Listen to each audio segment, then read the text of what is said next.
감독님부터 다 아시겠지만 소개 말씀하시고 인사 한 번씩 하시는 거 어떨까요? 네, 그래도 많이 와주셨네요, 생각보다.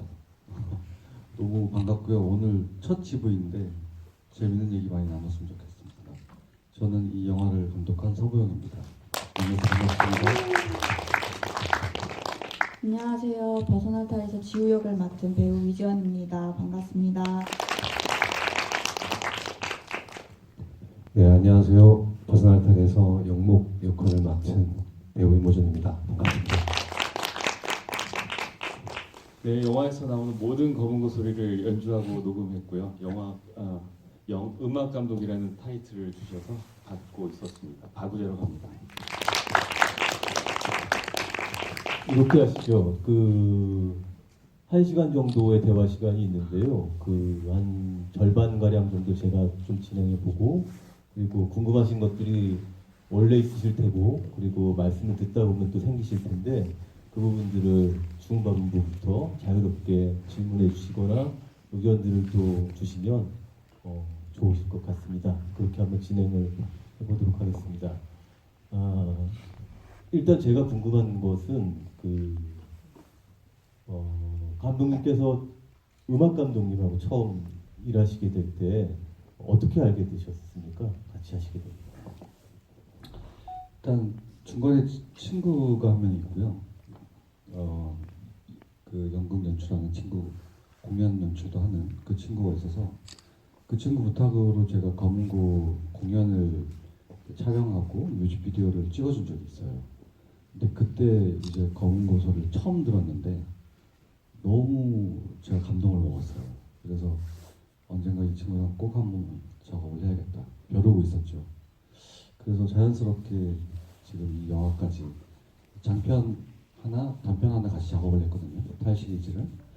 그래서 그렇게 작업을 하게 됐습니다. 그렇게 힘들게 오셔놓고 왜 퇴짜를 놓아가면서까지 그러니까 음악으로 무엇을 더 보여주시고 싶으셨고 어떤 것들을 우리에게 들려주고 싶으셨나요? 더불어서 그 부분에 대해서 음악 감독님하고 어떤 얘기들을 좀 많이 나누셨던가요? 사실 저희가 음악에 대한 이야기를 좀 더 만나서 하자. 그래서 또 중간에 소음악 감독 했던 그 친구 집에 만나서 음악 얘기를 하고 있는 와중에 사실은 내가 만들어 왔다 그러는 거예요. 저는 계속 어떻게 잘 얘기를 해야지 우리 영화를 엔딩에서 살릴 수 있을까? 제발 영화 좀 살려줘. 막 이러고 있었는데 그날 음악을 만들어 왔다고 그래서 딱 들었는데 저는 살았다라는 생각이 드는 거야. 이 영화의 나머지 말하지 못한 부분들을 영화가 싹 다 얘기해 줄 수 있겠구나. 이런 생각을 했었고 너무 큰 감동을 받았었어요. 그래서 이제 나중에 이제 부산영화제 소개되었을 때 그 전에 음악 작업을 다시 했었는데 스튜디오에 가서 녹음을 다 했었거든요. 근데 스튜디오에서 했던 곡은 정말 정제되어 있고 소리가 살아있고 너무 좋았는데 제가 처음에 느꼈던 어떤 느낌적인 느낌 같은 거 있죠. 그게 없다. 그래서 우재한테 우재 감독이랑 그 얘기를 너무 많이 했었어요. 근데 나는 이 영화는 거친 맛이 있고 날것의 느낌이 되게 중요한 영화라고 생각하는데 너가 그때 했던 그 연주가 나는 연주의 퀄리티를 떠나서 너무 내 마음을 울린다. 그래서 너무너무 미안하지만 원래 했던 홈 레코딩으로 했던 그거로 했으면 좋겠다. 그렇게 얘기를 했었어요. 네. 음악 감독님께도 한 가지 여쭤보고 싶어요. 저 개인적인 감상입니다만 뭐랄까요, 만만치 않은 영화입니다. 솔직히 말씀드리면. 그런데 영화의 어떤 중요한 리듬이나 맥을 이 음악이 짚어주는 것 같은 느낌을 받으면서 영화 속의 음악을 들었거든요.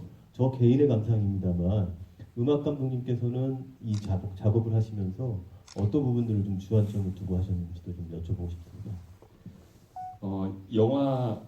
영화의 음악으로 참여하는 것은 이번이 거의 처음인 그런 작업이었어요. 이전에 이제 짧은 것들을 한다거나 아니면 더 어렸던 시절에 무슨 큰 영화 이렇게 판에서 연주자도 참여하면서 뒤에서 이제 악보 좀 그려주고 막 정리하고 뭐 이런 이렇게 맛보기로 한 것만 있었지 작업을 한 적은 없었거든요. 하지만 영화랑 음악이랑 만나는 작업들은 많이 있으니까 그래도 뭐 그냥 만나면 될 줄 알았는데요. 우선 사람 속을 들여다보는 게 어렵더라고요. 그 대본을 보고 이해하는 것도 어렵지만 그것보다도 저 사람의 속을 알아내는 것이 어렵단 말이죠. 그 연애도 어려운데 가끔 보는 남자의 마음을 들여다봐야 되잖아요. 근데 어쨌든 텍스트로 되어 있는 내용들을 아무리 봐도 모르겠는데 그냥 이제는 나중에 그러니까 읽어도 잘 이해가 안 가서 이분은 이해가 안 되는 거를 표현을 하면은 이해를 한다고 할지도 모르겠다라는 생각을 들었던 기억이 있어요. 그냥 제 기억에. 그래서 약간 나도 모르겠는 어떤 소리들을 찾아냈으면 좋겠다. 근데 이제 지금 어떤 곡 하나 홈 레코딩 한 것을 사용하면서 하셨던 말씀 있잖아요. 뭐 살아있는 뭐 그런 거 좋으셨다고요. 그런 것을 좋아하는 뭐 그런 단어들 많이 들어서 대신 악기 소리에서 정제된 소리들 말고 조금 다양한 소리들, 독특한 소리들 그런 것들을 조금 많이 담아냈으면 좋겠다라는 생각을 하고 음악 작업은 스코어링을 해가지고 어느 장면에 어떤 선율 이런 식으로 작업했다기보다 감독님과 함께 아이록 레코딩 룸에 들어가서 처음부터 끝까지 뭔가 검은 고 소리를 끊임없이 내고 녹음을 해서 몇 시간짜리를 녹음을 하고 감독님께서 그거를 커팅을 하셔서 원하는 장면에 넣고 그것을 서로 이렇게 하는 장면으로 사용을 했고요. 어쨌든 거기서 의미를 담는 것에서 제가 그냥 느낀 것은 감독님이 처음에 시작할 때 그 불일 V 써 있고 잘 모르겠는 내용들처럼 검은 고 소리에서도 내가 컨트롤할 수 없는 어떤 소리들을 녹음으로 잘 남겨놓으면 어떤 사람은 그거를 또 듣고 뭐 사용할 수 있지 않을까 그런 식으로 좀 다가가 보았습니다. 예, 말씀 감사하고요. 제가 조금 예, 보태드리면 말씀하십시오. 그 음악 컨셉에 대해서 제가 처음에 어떤 식으로 얘기를 했냐면 일단 검은고가 나무잖아요. 그리고 이 영화의 나무가 저는 상당히 중요하다고 생각하는데 심지어 이제 영목이라는 이름도 그림자 영의 나무목이거든요. 그래서 우재 감독한테 나는 검은고가 낼 수 있는 그 악기가 낼 수 있는 모든 소리를 채집하고 싶다. 그래서 그걸 어떤 작은 단위로 일단은 쓰고 그게 마지막에 가서는 종합된 어떤 리듬을 가진 곡으로 완성되면 좋겠다. 그래서 사운드적으로 접근했다가 나중에 이게 점점 뒤로 갈수록 음악적인 어떤 멜로디를 가지는 선율이 되었으면 좋겠다. 이런 이야기를 했던 것 같아요. 예. 예, 보충 설명까지 해주셔서 감사하고요. 그 음악 감독님과의 일화를 전제로 가정해 보자면 배우들도 편히 놔두진 않았겠구나 하는 직감이 들기는 하는데 일단 이지원 배우님부터 한번 같이 작업하시면서 지금 그냥 딱 생각나는 것들이 어떤 것이 있습니까? 뭐 일화도 좋고 같이 작업할 때 어떤 감독님과의 논의사항 혹은 캐릭터에 대한 생각도 좋고 일단 한번 거기서부터 말씀 나눠볼까요? 일단은 아직까지 그 검은고 연주에 영혼이 남아 있어서 그래서 사실 머릿속으로 그 노래 음악이 나왔던 그 장면이 계속 있어서 일단 처음 이렇게 검은고 연주를 들어본 거라 이렇게 검은고 소리가 이런 소리가 날 줄은 몰랐어요. 너무 아름답고 엄청 오늘부터 관심이 많이 생겼고 그리고 확실히 이 음악이 주는 힘이 있다고 느낀 게 영목과 지우가 뭔가 하나가 됐다라는 느낌을 이 음악이 완성시켜 주는 것 같아요. 그래서 너무나 감독님 어떻게 이런 분을 모셨을까라는 생각도 들고 아무튼 그런 생각을 지금 하고 있었고요. 작품에 참여했을 때에 떠오르는 거는 일단은 감독님께서 굉장히 작업 방식이 배우들한테도 여러 가지 의견을 내게끔 되게 자유롭게 환경을 만들어 주셔가지고 굉장히 배우로서 의견을 내고 아이디어를 반영하기에 굉장히 좋은 환경이었어요. 그래서 힘들거나 어렵다거나 이런 부분은 사실 환경적으로는 없었고요. 저 개인적으로 이제 지우와 똑같이 배우로서도 어떻게 이 역할을 잘 소화해낼 수 있을까 그 고민하는 그 과정이 제일 어려웠던 것 같아요. 연기도 역시 정답이 없다 보니까 내가 과연 하고 있는 이게 맞는 걸까라는 생각을 끝까지 영화가 상영하고 나서도 잘 한 건가? 지우라는 인물은 대체 어떤 인물이지? 지우가 원했던 건 뭘까? 그거는 지금도 계속 생각하고 있는 부분이에요. 그래서 이런 알 수 없는 부분들을 알아가고 싶게 만드는 게 감독님 영화의 매력이 아닐까라는 생각이 듭니다. 네. 그 보충적인 차원에서 한번 여쭤본다면, 네. 그렇다면 지우라는 인물이 어떠한 인물이라고 생각하면서 혹시 연기에 임하셨을까요? 혹은 지우의 어떤 부분들을 우리가 조금 더 주목하면 좋을까요? 일단은 지우라는 캐릭터에서 굉장히 공감이 됐던 부분은 그리고 관객분들에게도 공감이 될 법한 부분은 끝에 대한 두려움 같아요.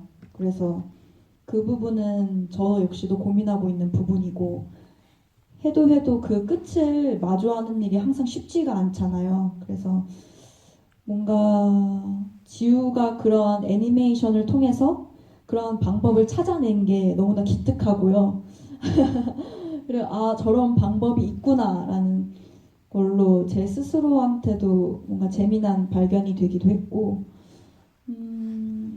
그리고 그 지우라는 역할에 대해서 굉장히 그냥 동떨어진 게 아니라는 거를 관객분들이 잘 느끼셨으면 좋겠어요. 뭔가 영화 자체가 깨달음이라는 큰 주제를 가지고 가고 있지만 사실 그런 깨달음, 지우가 원하는 그런 영감 같은 경우도 사실 일상 속에서도 쉽게 발견할 수 있는 것들이고 자연 속에서나 길을 걷거나 쉽게 접할 수 있는 것들이라서 네, 관객분들께서 그런 부분들을 잘 받아들여 주셨으면 좋겠습니다. 네.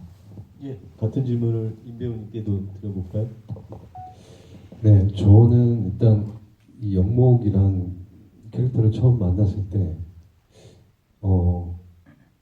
일단 영목이란 인물과 지우라는 인물의 어떤 차이점이 또 뭘까에 대한 좀 생각을 했었는데, 영목은 어쩌면 이 영화에서의 목표가 관객들에게 좀 스며들어가야 되는 지점이 있지 않을까라는 좀 느낌을 받았었고, 지우는 어쩌면 점점 환에서, 그러니까 환과 어쩌면 지우라는 인물이 좀 저는 동일시 되는 인물이라 생각했었거든요. 그래서 점점 영화가 진행되면 될수록 지우라는 인물은 좀 드러나야 되는 인물이라 생각했기 때문에 좀 되게 난감하면서도 감독님하고 초반에 카페에서 둘이 만나서 씬 하나하나, 컷 하나하나를 감독님 의도들을 다 듣고 싶었고, 그래서 그 부분에 대해서 질문을 했을 때마다 감독님은 항상 좀 정답은 없지만 나는 이런 느낌이었으면 한다라는 얘기를 해주셨고, 그리고 수직과 상승 혹은 선 이런 것들에 대한 얘기들을 많이 해주셨어요. 되게 배우의 입장에서 되게 추상적인 디렉션이라서 되게 좀 난감은 했었는데, 이제 어쨌든 영목이란 인물의 목표가 스며들어야 된다는 그런 생각에 그렇다면 이 시나리오상에서의 보여지는 느낄 수 있는 영목은 어쩌면 사실은 나레이션도 호반에서 만들어진 거였거든요. 원래는 의도가 없었던 나레이션이었고, 그래서 대사가 거의 없는 상태였고 오로지 좌선하고 백발배하는 그런 모습만 계속 반복적으로 보여줘야 되는 지점에 대해서 되게 좀 겁도 났었어요. 왜냐하면 내가 나오는 장면에서 관객들이 지루해할 수도 있겠다라는 생각을 했었고 이걸 과연 관객분들이 어떤 느낌으로 받아들일 수 있을까에 대한 걱정도 했었고 그래서 감독님한테 항상 그 신발 신호를 얘기를 나눌 때 저는 이 건조한 이 영목의 상황 속에서 영목만의 어떤 이 감정선이 필요하겠다는 생각을 했었어요. 그거를 어떻게 만들어 가야 될지 계획해야 될지에 대해서 감독님하고 정말 많은 얘기를 나눴었고 그 부분들이 막상 영화가 편집됐을 때 처음 봤을 때 그냥 그런 영목이 자신만의 어떤 그런 그 관념 속에 빠져 있다가 헤어나오려고 하는 어떤 그런 감정들이 좀 느껴진 것 같긴 해서 저는 되게 좀 개인적으로 감독님한테도 감사하고 그런 것들을 다 수용을 해주셨기 때문에 그래서 감사했고 그런 지점이 좀 영목을 바라봤을 때 좀 주안점이 됐었고요. 저는 사실 배우 한 명의 배우로서 연기라는 게 보통은 메소드 연기 뭐 이렇게 뭐 예를 들어 뭐 노숙자 역할이면 한 몇 달 동안 노숙인으로서 살아보고 그런 지점에 대해서 되게 리스펙하고 되게 좋은 방법이라는 생각이 드는데 저 같은 경우에는 그렇게 뭐 몇 달 동안 산다고 해서 그 사람이 될 수는 없다고 생각하는 입장이기 때문에 저는 좀 효율적으로 연기를 하고 싶어 하고 그런 방향성을 가지고 있어서 그런 부분에 대해서 감독님한테 계속 어필을 했고 원래 도입부에서 영화 도입부에서 108배를 하는 장면 실제 감독님은 108배를 하는 장면을 찍으려고 하셨고 근데 이게 너무 좀 지루하지 않을까요 이런 생각을 했을 때 그것도 뒷모습으로만 계속 이제 찍으시겠다고 하셔가지고 그래서 그냥 그런 부분에서는 어쨌든 이 감독님도 나중에 후반부에 들어서는 그냥 앞에서는 좀 이렇게 적절한 선에서 커트를 해야 되겠다라고 했는데 항상 이제 감독님은 108배를 연습을 안 한다는 거에 대해서 되게 걱정을 많이 하셨거든요. 근데 제 입장에 유튜브에 너무 잘 나와 있어요. 그 108배의 모든 자세와 어떤 그 모든 기술들이 기술이라고 해야 될까 어쨌든 그 감정마저 느껴질 만큼 저는 정말 한 수십 번은 본 것 같습니다. 그리고 그렇게 현장에 갔었고 막상 보여지는 부분에 대해서는 저는 되게 만족을 한다고 생각했고 그리고 사실 연기라는 게 배우 혼자서 한다고는 생각하지 않거든요. 조명과 촬영 기법이나 혹은 분장, 메이크업 혹은 뭐 땀 같은 그런 분장조차도 모든 나의 이 인물의 감정과 연기를 만들어주는 도와주는 요소들이 존재한다고 생각하기 때문에 저는 그런 부분을 믿고 정말 현장에 갔을 때는 아무 생각 없이 그냥 임했습니다. 이상입니다. 제가 약간 보충을 하자면 108배 병명이라고 하죠. 아니 108배를 하도 연습을 안 해가지고 제가 지원 배우를 봐라 얼마나 선이 예쁘냐 이렇게 해야 돼라고 계속 푸시를 했었어요. 근데 뭐 그런 식으로 준비하는지는 몰랐는데 어쨌든 저는 촬영할 때는 정말 어떻게 그렇게 했는지 모르겠지만 너무 108배를 정말 잘하더라고요. 그래서 놀랐습니다. 그래서 호준 배우가 항상 했던 얘기는 배우는 사기꾼이다. 그 얘기를 정말 많이 했었거든요. 그래서 야 얘는 정말 사기 잘 치는구나. 어떻게 하는지 참 신기하다 그런 생각을 했었습니다. 따지자면은 몇 배 정도 하신 것 같습니까? 모든 그 장면들을 다 통틀어서 한 30번도 안 했던 것 같은 느낌이 듭니다. NG컷 다 합쳐서요. 예, 관객으로서의 제 경험인데요. 어떤 배우가 연기하는 거를 봤습니다. 그런데 혼자 할 때는 연기를 굉장히 잘하는데 다른 배우들과 함께 연기를 할 때는 이 배우가 잘 못하더라는 거죠.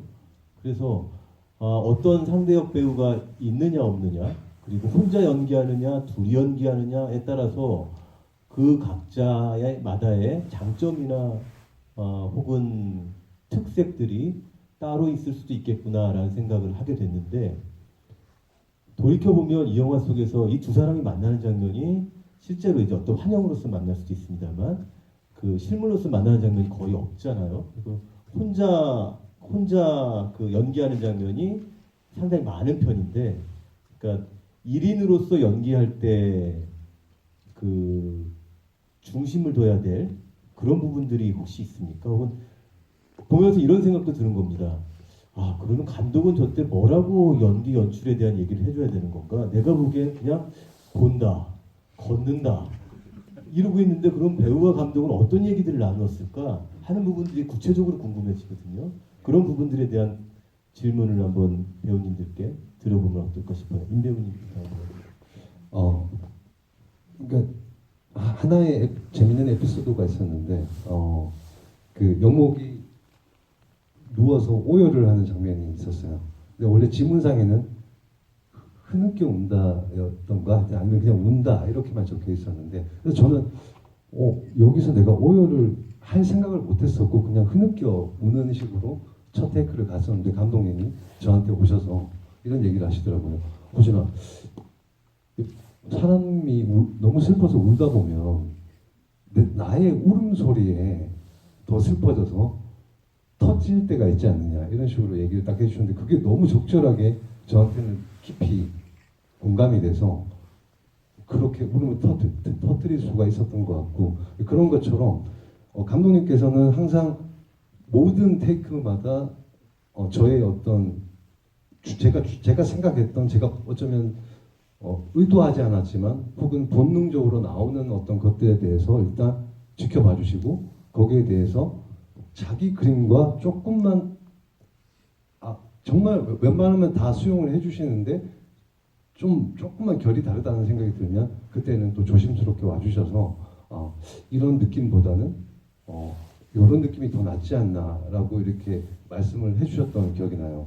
예, 그래서 그게 정말 배우한테는 혼자 연기할 때 아주 큰 도움이 됐던 것 같습니다. 예.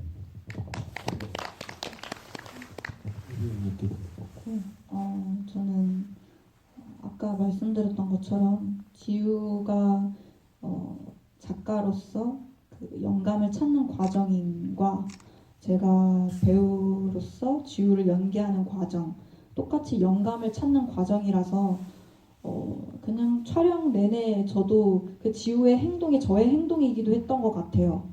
정말 지우가 호기심도 많고 그리고 어떤 검은 옷을 입은 사람이 나타났을 때 정말 그 호기심만 가지고 뭔가 저 사람한테서 뭔가를 얻을 수 있지 않을까, 어떤 영감을 받을 수 있지 않을까 그런 생각을 가지고 따라갔었고 뭔가 지우면서 생겨난다 하면서 지우개로 이렇게 지우는 부분도 그냥 그 현장에서도 저는 그 작업 자체가 굉장히 흥미로웠어요.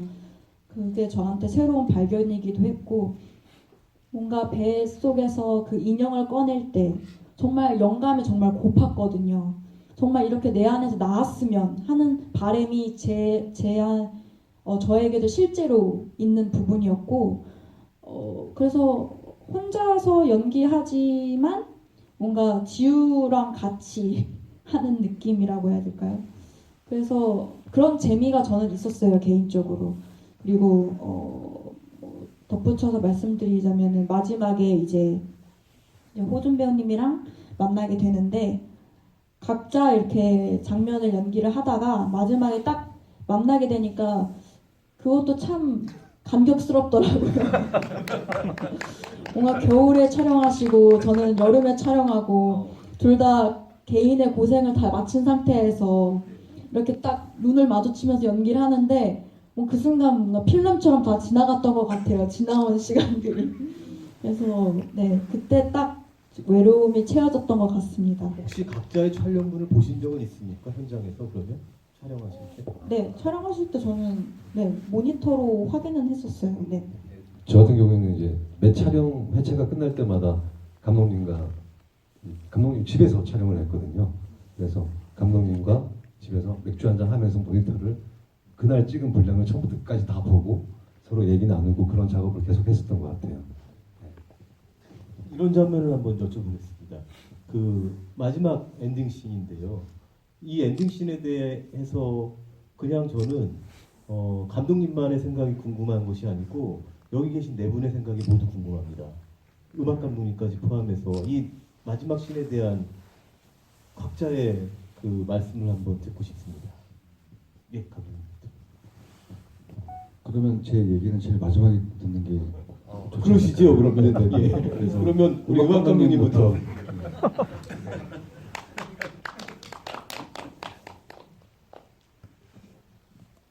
네, 저는 아마 다른 분들보다 가장 늦게 좀 보지 않았을까 싶기는 한데요. 저도 이제 계속 궁금했어요. 이게 빨간색, 그때 들었던 생각에서 사용했던 단어 그대로 사용하면 저 빨간 여자랑 지우랑 이게 같은 건가 다른 건가, 바다에 있는 저 남자랑 영목은 같은 사람인가, 이게 같으면서도 아닌 것 같고 뭐 이렇게 되게 헛갈렸는데요. 저한테는 이렇게 되게 키스할 것처럼 다가간 다음에 소리만 내잖아요. 그게 되게 조금 되게 에로틱했어요. 영혼을 교환하는 듯한 느낌이 들었거든요.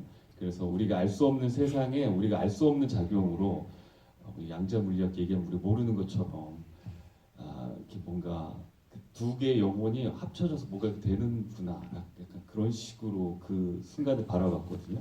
그래서 아직도 누가 누구다, 누가 누구일 수 있는 가망성은 있으나 누구일 수는 없다, 뭐 이런 식으로만 가지고 있었어요. 그리고 곡도 그렇게 만들었어요.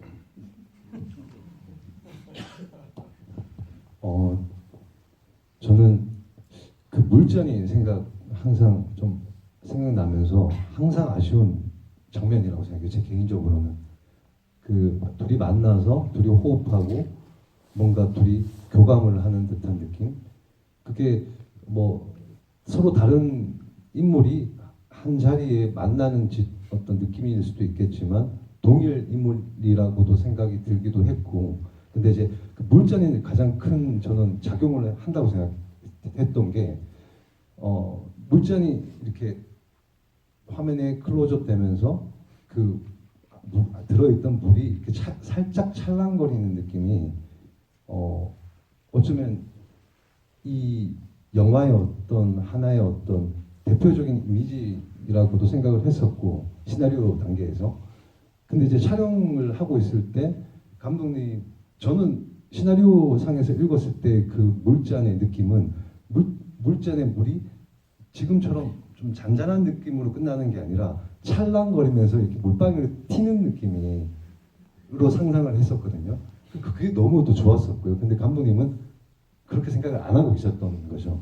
그래서 거기에 대해서 되게 질문을 많이 했었어요. 그게 더 낫지 않겠냐, 막 이렇게 의견을 많이 드렸었는데 감독님이 또 은근히 다 받아들이는데 또 아닌 건 아니시거든요. 그래서 정말 지금도 아쉬운 장면으로 생각하고 있습니다. 제 개인적으로는요. 네. 저는 사실 이 마지막 엔딩 장면은 원래 다르게 연출이 됐었어요. 뭐 영화 중간에 무성 영화에서 지우가 엔딩을 마주하길 두려워하는 걸 의미하는 여러 가지 이제 몽타주들, 그런 게 보이는데 거기서 이제 남녀의 키스하는 장면이 있었어요. 그래서 그거를 그대로 엔딩 장면에서도 했으면 좋겠다라는 게 원래의 마지막 장면이었고요. 근데 이제 촬영 당일날 생각을 해봤을 때 뭔가 그렇게 남녀의 키스신 그 영화의 한 장면처럼 하게 되면 정말 끝이 나버릴 것 같다라는 생각이 들었고요. 그거는 지우도 원치 않고 영화의 방향성과도 조금 다르다라는 생각이 들었어요. 그리고 보셨던 것처럼 저희 영화는 호흡 소리가 굉장히 잘 들리는데 그런 부분에서 날숨과 들숨 소리가 이 사운드를 잘 썼으면 좋겠다라는 생각이 들었고, 또 이게 숨이 혼자서 들이쉬고 내쉬고 할 수도 있지만 영목과 지우의 그러한 만난 듯 하면서도 이제 떨어져 있는, 근데 그거를 이제 보이지 않는 연결점, 그걸로 또 보여주면 참 좋겠다라는 생각이 들어서 그래서 들숨날숨이라는 아이디어가 생각이 났고 그거를 제가 감독님께 제안을 드렸습니다. 네. 엔딩에 대해서는 아마 너무 많은 해석이 가능할 것 같은데요. 제가 그거를 다 말씀드리는 것보다는 일단 영목의 관점에서는 결국 어떤 거부하는 것들을 마지막에 그 마주하게 되고 받아들이는 느낌이라면 지우의 입장에서 엔딩은 마치 그녀가 하는 그 미술 작업처럼 무언가를 살려내는 어떤 생성의 이미지. 저는 이제 그 물잔이 이렇게 찰랑거리는 게 그런 이미지로 보여줬으면 했거든요. 왜냐하면 그 전에 그게 깨져 있었으니까. 그래서 그런 통합되는 느낌을 영화 마지막에 주고 싶었고요. 또 하나는 이 영화는 어쨌든 두 가지 이야기고 저는 이 둘 중에 하나의 이야기가 없다면 이 영화는 성립되지 않는다고 생각해요. 그래서 두 개의 이야기, 두 인물이 서로 이렇게 상호 의존적인 관계를 갖고 있다고 생각을 하거든요. 근데 이게 뭐 어떤 식으로 동시 존재처럼 보이기도 하고 어떻게 보면 한쪽이 다른 쪽의 과거인 것 같기도 하고 시간차가 있는 것 같기도 하고 그런데 여기에 대해서 사실 정답이 없기 때문에 저는 제 의도는 어쨌든 영목의 이야기로 시작된 이 전체 이야기가 마지막에 지우의 이야기로 마무리되면 좋겠다. 그래서 이제 관객분들이 관점에 따라서 누구의 이야기로 자유롭게 받아들일 수 있게끔 구성을 하려고 노력을 했기 때문에 엔딩 장면이 그런 식이고요. 또 하나 중요한 거는 맨 마지막에 저는 카메라 워킹을 되게 중요하게 생각하는데 맨 마지막에 그 무빙이 정확하게 180도가 돌아가요. 이게 마치 한쪽 세계에서 다른 쪽 세계로 이동하는 듯한 느낌을 주고 싶었거든요. 그런 의도가 있었습니다. 그 영화 속에서 보이스 오브 내레이션은 굉장히 중요한 그 부분을 차지하고 있는데 제가 아까 듣고 다소 놀랐던 부분은 처음에는 기획되어 있지 않았지만 나중에 만들어졌다고 했잖아요. 많은 부분들을 차지하고 있는데 그렇다면은 이 보이스 오브 내레이션은 언제쯤 어떤 이유로 해야 되겠다라고 마음을 먹게 되셨던 건가요? 일단 저는 원래 미술을 전공을 했었고 미디어 아트를 했었거든요. 근데 미술과 영화의 큰 차이라고 한다면 미술은 프로세스 아트 같은 느낌이 있어서 끊임없이 새롭게 길을 찾아가고 만들어가는 느낌이 있어요. 근데 저한테 영화는 그런 느낌이에요. 그래서 편집 과정이 굉장히 중요하거든요. 편집 과정에 많은 것들이 삭제되거나 덧붙여지기도 하고 새로운 아이디어가 첨가되기도 하는데 나레이션도 사실 처음에는 없었지만 이제 호준 배우님이 제안을 하셨어요. 너무 아무 말 없이 그냥 자선하고 배팔배하고 누워 자고 물 먹고 이런 장면을 계속 관객들이 보고 있으면 이거 너무 지루하지 않겠냐. 최소한의 설명이 있었으면 좋겠다. 그래서 이 영화는 아무리 표현을 하더라도 어려운 영화처럼 느껴질 수 있으니까 조금 친절해져야겠다. 그리고 어쨌든 지우 부분에서는 나레이션이 많으니까 그것과 대응하면 더 좋겠다는 생각이 이제 호준 배우 얘기를 듣고 떠올라서 그래서 나레이션을 편집 과정 할 때 그때 이제 썼죠. 네. 제가 좀 덧붙이자면 지루해서 제가 그런 제안을 드린 건 아니고요. 정말 사실 처음에 가편집본을 감독님은 처음부터 끝까지 다 보여주셨거든요. 한 가편집 수정을 한 수십 번 하신 것 같은데 그걸 다 공유를 해주셨어요. 저희 배우들한테. 저는 다 봤거든요. 그 변화되는 모습들을. 근데 이제 감독님도 그렇고 저도 그렇고 뭔가 좀 너무 어렵다라는 생각이 지울 수가 없어서 이제 제가 감히 제가 혹시 그러면 좀 쉽게 다가갈 수 있는 방법이 뭐가 있을까에 대한 생각을 하면서 나레이션으로 뭔가 이 상황들을 좀 설명해주는 느낌으로 해보면 어떻겠냐라고 말씀을 드렸는데 한번 고민해 보겠다라고 했는데 바로 다음 날 그 나레이션의 모든 글들을 다 써서 주신 거예요. 그래서 너무 놀랐어요. 저는 이미 생각을 하고 계셨던 것처럼. 예. 그래서 그 나레이션 내용들도 너무 또 감동적이었고 제 개인적으로는. 그래서 저는 어쨌든 너무 인상 깊은 작품. 그렇습니다. 예. 그 제가 질문들을 좀 많이 했고요. 궁금한 점들이 좀 생기셨을 것 같은데요. 손을 좀 들어주시면 가져다 드릴게요. 마이크를. 많이 쉽게 만드셨다고 합니다. 네. 맨 앞자리에. 안녕하세요. 감독님 영화 되게 좋아해가지고 지금 광주에서는 상영하는 데가 아직 없어가지고요. 보러 왔는데 장편을 찍으셨는데 꼭 단편 같은 느낌이 나는 장편이었거든요. 근데 저는 궁금한 게 이야기를 풀어가기가 어렵긴 할 것 같은데 인물을 딱 2명만 쓰는 이유가 있는지 그 점이 좀 궁금합니다. 일단 제가 알기로 광주의 독립영화관에서 아마 개봉한 걸 알고 있거든요. 네네. 거기서 한번 또 보시죠. 일단은 이 영화는 탈이라고 그 탈 시리즈라고 해서 제가 단편 영화로 또 하나 찍은 게 있어요. 그거는 탈날탈이었거든요. 이거는 벗어난 탈이고.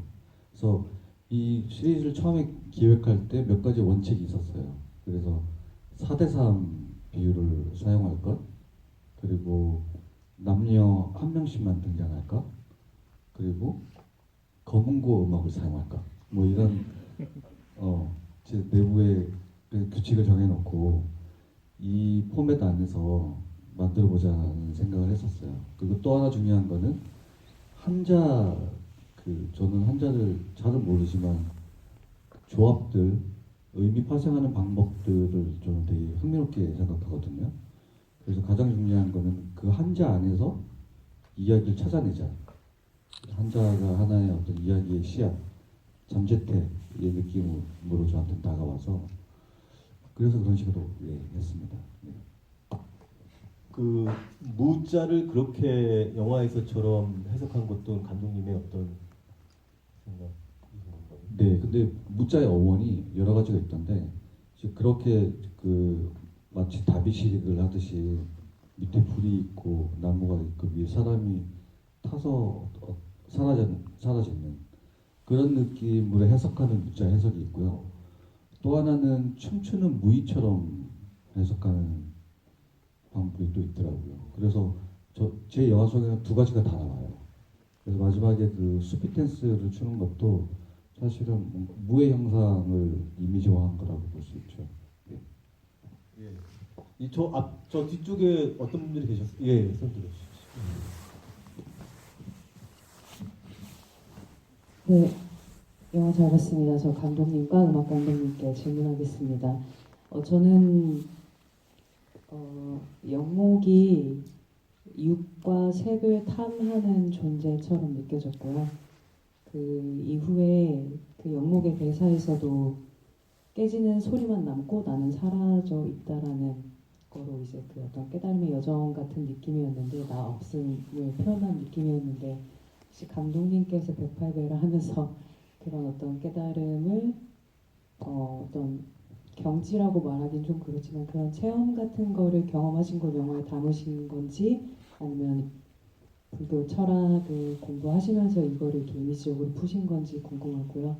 음악 감독님은 공연을 위주로 하시는 걸로 알고 있는데 영화 작업해보시면서 어떠셨는지 공연에서 라이브성과 다르게 영화에서 이미지로 음악이 입혀져 가는 과정이 어떠셨는지 두 감독님들께 궁금합니다.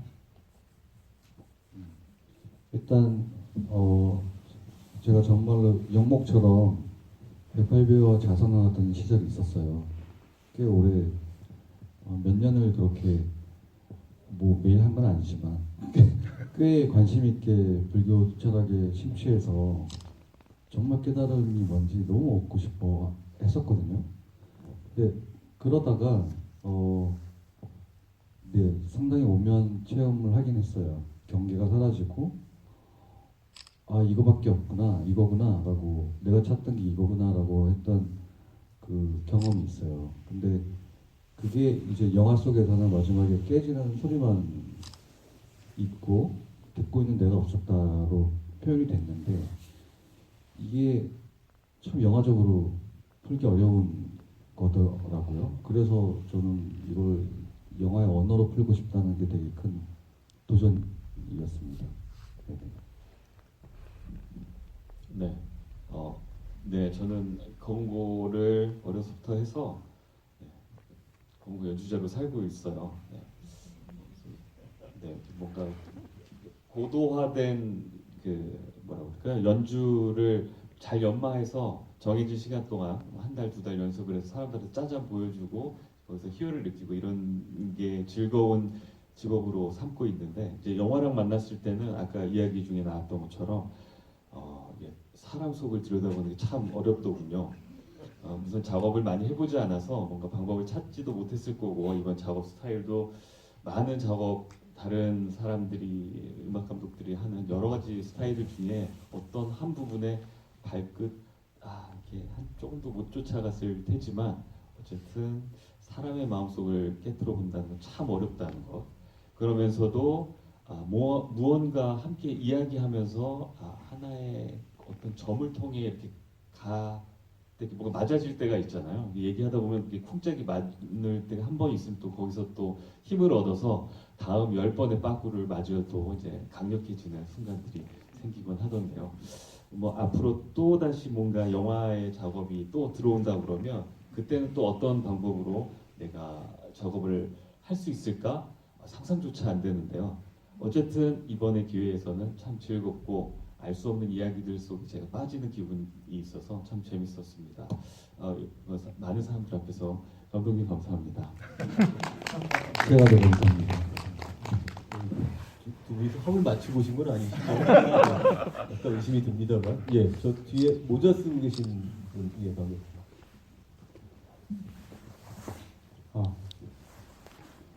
네, 저 감독님께 질문이 있는데요. 일단 영화를 보면은 독특하게 보이는 것들이 조금 보면서 발견하는데 예를 들면은 이제 헤드룸이 좀 남게 이제 인물을 잡는다든가 아니면은 이제 마지막 장면에서도 홀드 프레임이라고 하죠. 약간 화면을 멈췄다가 이제 진행한다는 장면이나 아니면 중간중간에 이제 뚝뚝 끊기는 스텝 프린팅 기법이라고 하나 그런 것들을 사용하셨는데 그 전체적으로 있는 게 아니라 어떤 특정 장면에 대해만 좀 그런 게 보여가지고 저거는 어떤 생각으로 저렇게 연출하셨을까 좀 궁금했던 게 있었습니다. 일단 4대3 아까 말씀드린 것처럼 4대3이 처음에 이제 제가 그냥 정했던 포맷이기 때문에 이 안에서 이 영화를 어떤 식으로 이제 구성할 수 있을까를 그 다음에 생각을 한 거죠.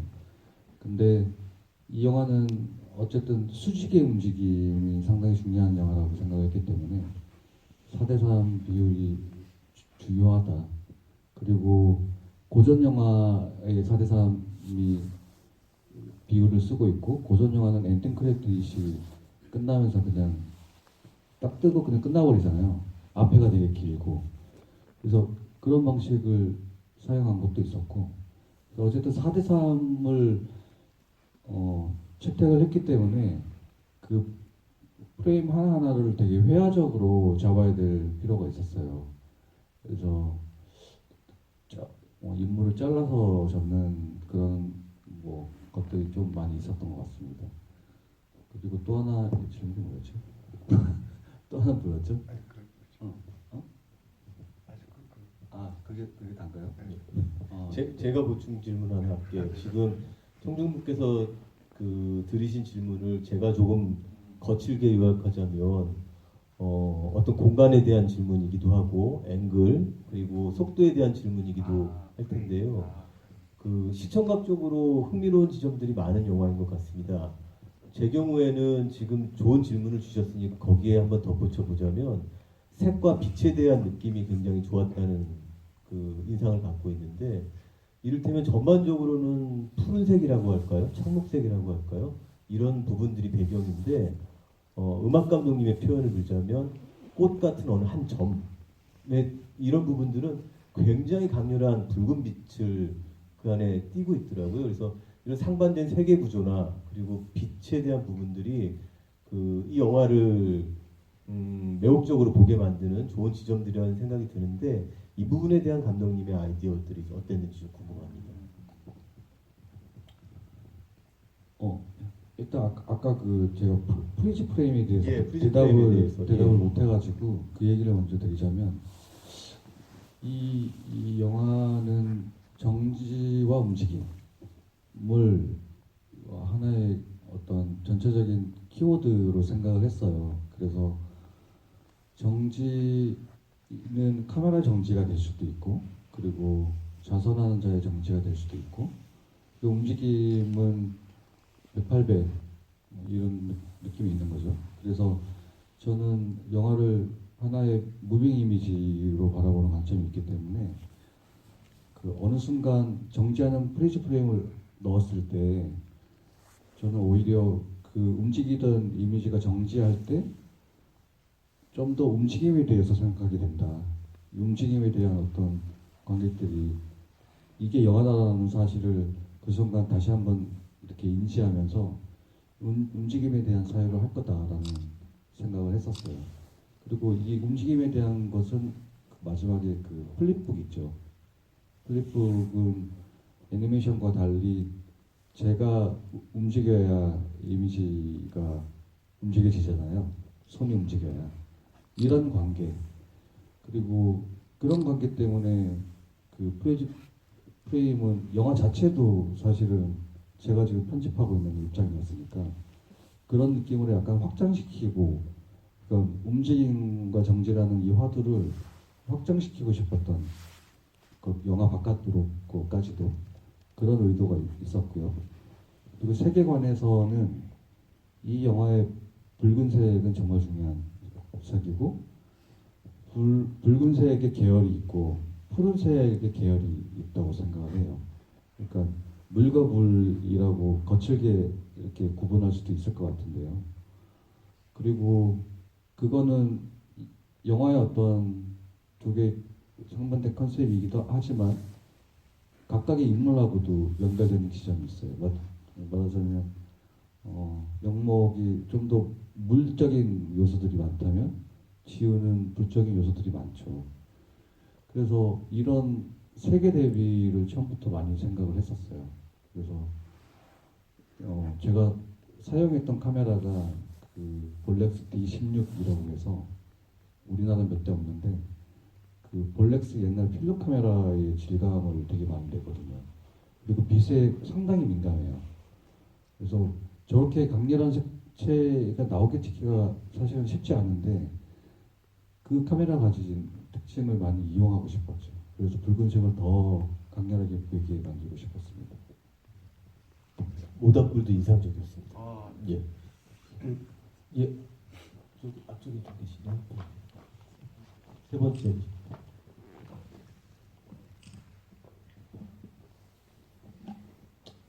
예, 영화 되게 재밌게 잘 봤습니다. 예. 되게 불교적인 그런 메타포를 좀 많이 녹여내셨던 것 같은데 일단 첫 번째로 궁금한 건 이 영화 자체를 만들 때 중점을 둔 부분이 감독님께서 어떤 깨달음을 얻으신 것을 영화에 녹여내려고 만드신 건지 아니면 어떤 관객들에게 저마다의 화두를 좀 던져주고 싶으셔서 그런 부분을 중점으로 만드신 건지 일단 이게 제일 궁금했고요.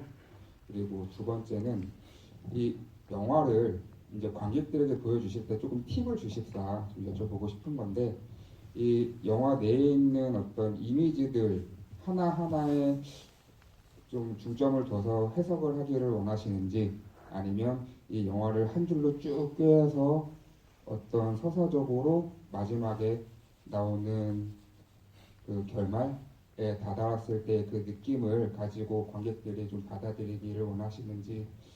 근데 말씀을 하신 걸 보면 그 둘 다일 것 같기는 하지만 그래도 조금 해석을 위해서 저마다의 각자의 결론에 다다르기 위해서 조금 팁을 주신다면 어느 쪽으로 조금 해석을 하면 조금 더 좋을 것 같다라고 말씀을 좀 해주셨으면 좋겠습니다. 예. 일단 이 영화를 아까 제가 어떤 뭔가 깨달음에 오면 순간을 살짝 경험했었다 뭐 이런 얘기도 했었는데 이거를 영상화하기 위해서 형식을 찾고 싶었는데 찾지를 오랫동안 못 찾았어요. 그러다가 이게 불교의 불이법이라는 하나도 아니고 둘도 아니다. 이거는 사실 언어를 벗어나는 거죠. 언어는 분별하는 속성이 있기 때문에 불교에서 말하는 그 불이법은 예를 들면 그 영화 속에 이런 동작이 나오잖아요. 이게 직원인이라는 동작인데 중생도 부처도 하나도 아니고 둘도 아니다라는 뜻이거든요. 저는 이런 분별하지 않는 상태에 대한 게 불교의 핵심이라고 생각해요. 그래서 이걸 저는 이제 영화적인 구조 안으로 가지고 들어와서 두 사람의 이야기를 이렇게 나란히 붙여놓고 결국 이게 어느 한쪽으로 치우치지 않고 이것도 아니고 저것도 아닌 상태, 이 불이법의 상태로 나아가게 해야겠다는 게 이 영화의 어떤 커다란 플랜이었고요. 그래서 영화를 보실 때는 아까 말씀하신 것처럼 저는 이미지 하나하나가 사실은 다 대응되는 것들이 있어요. 동일한 앵글들도 많고 그래서 그거 하나하나를 이렇게 비교해 보시면서 그 안에서 아마도 어떤 이야기나 어떤 느낌들이 생기실 텐데 그런 개개인의 느낌들을 이렇게 쫓아가시는 것도 좋은 방법일 것 같고 결국은 이 영화는 하나의 어떤 통합으로 나아가긴 하거든요. 그래서 그거를 이렇게 통합했을 때의 마지막 느낌에 대해서 어떤 느낌을 생각을 하시고 체험적으로 받아들이셔도 저는 좋겠다는 생각이 들어요. 어쨌든 그 선문답이 많이 나오는데 선문답의 해석은 되게 저게 동문서답하는 것처럼 보이거든요. 말이 아닌 말처럼 들려요. 그래서 깨달음을 어쨌든 이렇게 전달하기 위한 하나의 방편, 공안 이렇게 얘기하는데 그런 것처럼 이 영화는 저는 해석보다는 어떤 체험적인 느낌으로 받아들이시는 게 그리고 그 안에서 각자가 사유할 수 있는 지점들이 있을 거라는 생각이 들거든요. 그렇게 자유롭게 그냥 감상하시는 게 제일 좋은 방법일 거라는 생각이 듭니다. 예, 그럼 마지막 질문 있으시면 한 가지 듣고 예, 두 분이 손 드셨으니까 두 개를 듣겠습니다. 그러면은 중간 부분에 예 하고 그 다음에 드릴게요. 맨 마지막에. 영화 너무 잘 봤습니다. 제가 궁금한 지점은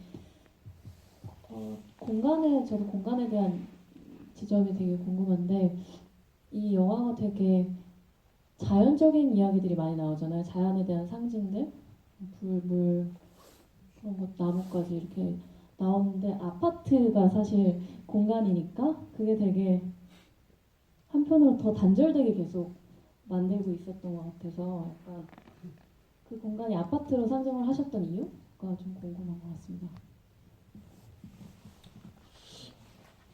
일단은 이 영화 아까 그 처음에 생각했던 규칙 중에 또 하나를 말씀드려야 될 것 같은데 저희 집에서 찍는다였거든요. 그래야지 가장 돈이 안 적게 드니까. 그래서 집에 물건을 다 치운다고 너무 힘들었는데 제가 산책하는 코스를 그대로 따라서 영화를 찍었어요. 그래서 저한테는 너무 이게 일상적인 풍경이기 때문에 그렇게 선택한 것도 있고 이 전 영화를 이 탈랄탈이라는 영화가 있거든요. 워차 있으니까 한번 보셨으면 좋겠는데 그 영화도 같은 아파트에서 찍었고 거기서는 그 아파트 안에서의 어떤 단절을 그리고 있어요. 저는 아파트 하면 항상 뭔가 동시적으로 같이 있는데도 되게 단절된 느낌을 많이 받거든요. 근데 그걸 느낄 때는 단서가 갑자기 되거나 아니면 사무소에서 이렇게 방송에 들릴 때 그럴 때 이제 이 혼자 여기 사는 데가 아니구나 이런 느낌들을 많이 받거든요. 그래서 이게 사실은 그런 단절된 공간의 느낌 함께 있으면서도 그런 느낌들이 이 영화에 정말 잘 어울린다고 생각을 했어요. 네. 그래서일까요? 그 저 개인적인 감상입니다만 지금 청중분 말씀해주신 거를 들으면서 떠올린 생각인데 유독 아파트 외관이나 그 찍을 때 격자라고 표현할까요? 아니면은 이 분리라고 표현할까요? 그런 부분들이 상당히 강조됐었다는 느낌을 감독님의 의도와는 무관하게 관객으로서는 받았던 것 같습니다. 혹시. 그것도 의도 맞습니다. 얘기해야겠죠? 그러면 맨 뒤에 네, 안녕하세요. 너무 재밌게 봤고요. 그 모티브에 관해서도 궁금해서 질문드리자면 영화를 보는 내내 그 하나 떠오르는 작품이 있어가지고 혹시 그 하루키의 양을 둘러싼 모험을 혹시 모티브로 두고 만드셨는지가 궁금합니다. 제가 하루키를 좋아하고요. 양을 둘러싼 모험은 너무 옛날에 봐서 기억이 안 나거든요. 근데 하루키 얘기를 하자면 세계의 끝과 하드월드 원더랜드라는 책이 있어요. 혹시 보셨는지 모르겠는데 그게 이제 세계의 끝이라는 챕터와 하드월드 원더랜드라는 챕터가 있는데 이게 계속 교차되는 방식이거든요. 그 어릴 때 그 하루키의 그 책을 읽고 상당히 충격을 받았던 게 있었고 그게 아마도 제가 영화 만들 때 항상 그 형식이 남아있는 것 같아요. 그래서 어떤 영화를 만들더라도 뭔가 어떤 전반과 후반이 나뉘어져 있는데 이게 이상한 방식으로 통합되는 이런 이야기들이 자꾸 제 머릿속에 떠오르는 것 같거든요.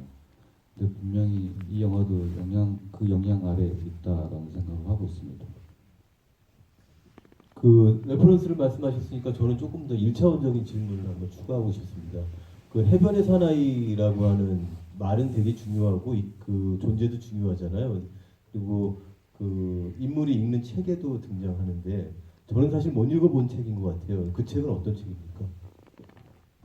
그 사실 이 영화는 시나리오 없이 이제 배우들을 먼저 캐스팅했고 배우들에게 아이디어를 많이 얻고 중간에 뭐 손성경 작가 그 애니메이션 작업했던 그분 작업이거든요. 그분을 만나기도 하고 그 다양한 만남 속에서 제가 계속 아이디어를 덧붙이는 방식으로 작업을 했거든요. 그래서 그 니스 해변의 사나이 아이디어는 니스를 갔다고 이제 지원 배우님이 깐느 영화제 갔다가 니스 갔다 왔다 그래서 그러면 사진 한번 보여달라. 근데 거기에 니스 그 지금 영화 속에 나오는 그 사진이 있더라고요. 근데 그걸 보고 제가 해변의 사나이를 떠올렸어요. 패트릭 모디아노의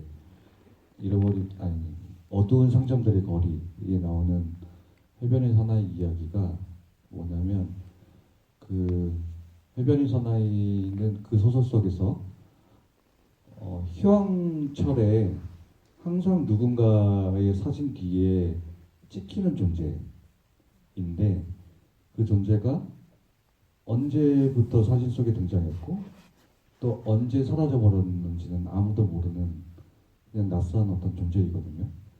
근데 그 소설에서는 그 얘기를 하면서 사실 우리도 다 해변의 사나이다.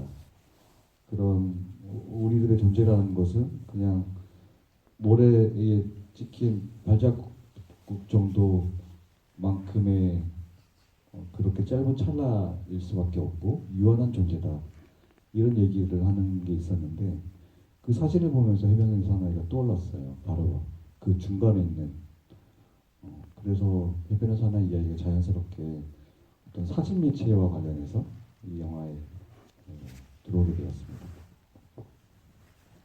답을 조금 그래도 얻으셨겠죠? 예, 혹시 마지막 질문 있으면 정리하시고, 예, 그러면 말씀들을 좀 정리를 하겠습니다. 예, 얘기들을 좀 많이 나눠본 것 같고요. 궁금증들도 좀 여쭤본 것 같습니다. 더 많이 있으실 거예요. 이 작품에 관해서는 기회가 되신다면 또 보시고 또 얘기 나누실 기회들이 있을 것 같습니다.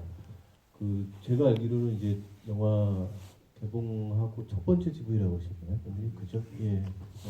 감독님도 그렇고 음악 감독님, 배우분들께서도 어떤 반응이신지 궁금하였을 것이고, 그리고 들려드리고 싶은 말들도 많았을 것 같습니다. 정리를 하는 입장에서 한마디씩 이제 자유롭게 마지막 인사 겸 그리고 정리의 말씀을 좀 부탁드릴게요. 감독님부터. 이 영화가 21년도 부산국제영화제에 소개된 이후에 3년 만에 이제 개봉하게 되었어요. 근데 개봉 지원금이 없어서 개봉관이 정말 적거든요. 그래서 여러분들의 도움이 좀 필요합니다. 이 영화는 애초부터 2번 이상 봐야지 이해할 수 있는 영화로 제가 만들었고요. 아마도 2번 보시면 진짜 완전히 다른 감상을 또 느낄 수 있을 거라고 자신을 합니다. 그래서 꼭 한번 N차 관람을 해주시기를 부탁드리고, 입소문이 진짜 많이 필요하거든요. 그래서 많은 리뷰 좀 올려주시면 감사하겠습니다. 오늘 뵙게 돼서 너무 감사했습니다. 제가 감독님께 실무적인 홍보 아이디어를 하나 제공하자면, 음악 감독님께 이제부터라도 잘 보이셔서 매번 이렇게 하시면은 좋은 결과를 매번 얻으실 것 같은 느낌이 듭니다. 예, 예, 예, 유 배우님. 일단은 저는 개인적으로는 깨닫는 거를 굉장히 좋아하는 사람이라 감독님 영화에 참여한 이유도 있고, 또 N차 관람을 한 사람으로서 매번 영화를 볼 때마다 가지고 가는 생각이나 느낌들이 정말 다르거든요. 훨씬 더 보면 볼수록 같이 온 분들과 같이 관람한 사람들 또는 그런 저희 영화에 애정어린 관심을 가지고 계신 분들과 대화할 거리가 많아질 거라고 생각이 들고요. 그리고 아까 감독님께서 말씀하셨던 것처럼 정말 어디에도 없는 형식의 영화이기 때문에 뭔가 해석을 하고 싶어 하실 것 같아요. 뭔가를 봤을 때 뭔가 아는 것에 친숙해지기 마련이니까. 근데 어쨌거나 이제까지 없는 형식의 영화이기 때문에 단순하게 이런 영화가 나왔네 라는 재미있는 시선으로 봐주셨으면 좋겠고요. 그냥 이색 체험하러 오셨다 또는 이색 체험하러 가자라고 친구분들을 많이 데려오셨으면 좋겠습니다. 네, 오늘 찾아주셔서 감사합니다. 유지현 배우님 혹시 어렸을 때 웅변 배우셨나요? 되게 설득력이 이렇게 있어서, 그리고 참 새삼 느꼈는데 음악의 힘이 정말 대단한 것 같습니다. 검은고 음악, 사실 저희가 GV를 부산국제영화제 때부터 시작해서 한 몇 번 했었거든요. 근데 관객들의 어떤 질문이나 어떤 반응이나 어떤 참여도가 사실 좀 아무래도 영화가 쉽지 않은 영화다 보니까 좀 이렇게 망설여 하시는 느낌을 많이 받았었어요.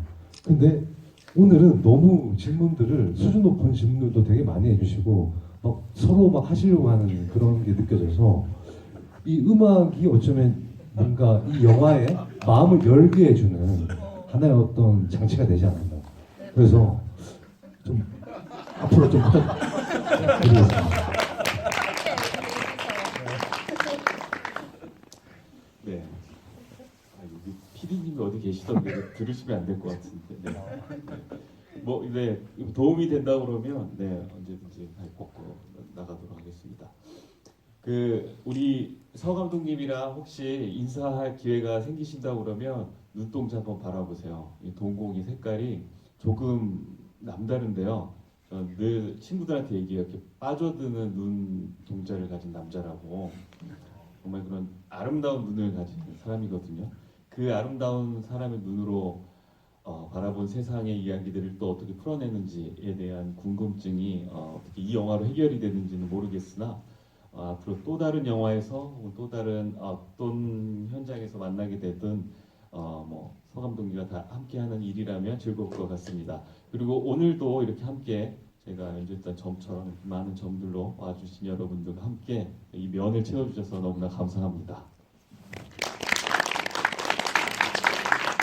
네, 약조를 하신 걸로 받아들여도 됩니까? 예, 그 안내 말씀 한 가지를 드리고 소개 말씀 한 가지를 드리면서 마칠까 합니다. 그 여러분들 보셨다시피 블록버스터는 아닙니다. 그러다 보니 한 명 한 명 스텝이 중요하고 한 명 한 명 배우가 중요합니다. 그 여기 나와 계신 배우 말고도 단역으로 출연했지만 그 스텝으로도 함께 출연했고 단역으로도 같이 출연했고 그리고 이 행사 시작되기 전에 저희하고 그 티타임을 가졌던 배우가 있습니다. 혹시 살인자 난감 보셨습니까? 거기서 그 손석구 배우를 매우 귀찮게 하는 열혈 젊은 형사 있지 않습니까? 건담 배우 같이 봤거든요. 건담 배우님 잠깐 일어나서.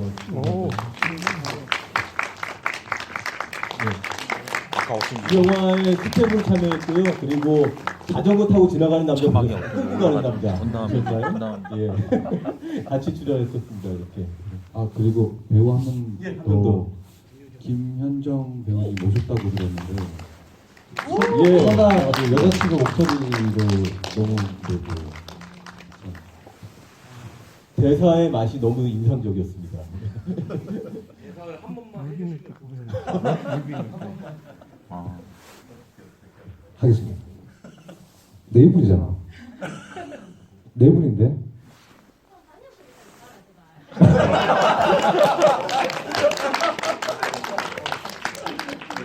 고맙습니다. 안내 말씀드리겠습니다. 영화 감상평을 개인 SNS에 업로드하고 GV 종료 후에 퇴출로 해서 현장 스태프에게 인증해 주시면 저것을 드린다고 합니다. 예.